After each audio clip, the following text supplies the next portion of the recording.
তো বন্ধুরা, যেখানে এসেছি এই জায়গাটা হয়তো আপনারা চিনতে পারছেন। এই যে আমাদের সেই পুকুরটার পারে কিন্তু আজকে যে জিনিসটা আমি আপনাদের দেখাবো, সেই জিনিসটা দেখার পরে বিশেষ করে যারা শহরে থাকে, যারা শাকসবজি পছন্দ করে, তারা একটু চমকে যাবে, তারা একটু অবাক হয়ে যাবে যে হায় হায়, যে শাকটা আমরা এত টাকা দিয়ে কিনে খাই সেই শাকটা এরা এইভাবে নষ্ট করছে। এটা কেন বলছি, আসেন আপনাদের দেখাই। দেখুন, এটা কিন্তু পতিত জমি, পতিত, এখানে কিন্তু কোনো ফসল নেই, কিন্তু এর পরেও এর ভিতরে কিন্তু আপনারা যে শাকটা অনেক টাকা দিয়ে কিনে খান সেই শাকটা আছে।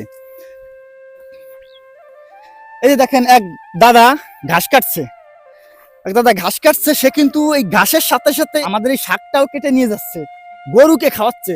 আর এই শাকটা শহর অঞ্চলে কত টাকায় বিক্রি করা হয় এই দেখেন, ভালো করে দেখাও, দেখা যায়। এই দেখেন, এই শাকটা ভালো করে খেয়াল করেন, এটা কি চিনতে পারছেন? এটা হচ্ছে, এবার জুম করে, হেলেঞ্চা শাক।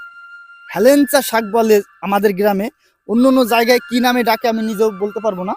হালকা হালকা তেতো লাগে যে শাকটা, এই যে সেই শাকটা, এই শাকটা, এই যে দেখুন সুজনদা ঘাস কাটতেছে, এই ঘাসের সাথেও কিন্তু সেই শাকটা কাটা হয়ে যাচ্ছে। এইটা গরুতে খাবে এই ঘাস, আর এই শাকটাও কিন্তু গরুতে খেয়ে ফেলবে। এখন আমরা যে জিনিসটা গরুকে খাওয়াচ্ছি, শহরের মানুষ সেই জিনিসটা টাকা দিয়ে কিনে খাচ্ছে।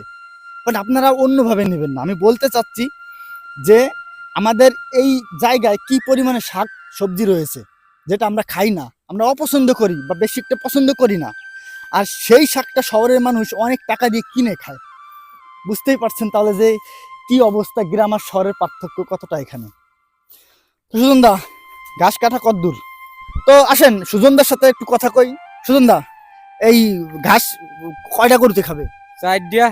এর ভিতরে যে অ্যালান্সো শাক রয়েছে, তুই কি জানিস শহরের মানুষ এই কয়টা দিয়ে কিনে খায়? তা তো জানি, তুমি গ্রাম অঞ্চলে ঘাসের ভিতরে যে তা কাটি ফেলাতে খাওয়াতে 10 টাকা করে মুঠা। আমি ছোট বোনের বাড়িতে গেছি, ও অ্যালান্সো শাক কিনে আনছে, বলছে কি তা 10 টাকা করে মুঠা। আর আমাদের এখানে দেখেন কত রয়েছে ভাই। ইয়েস, এটাই হচ্ছে শহর আর গ্রামের ডিফারেন্ট।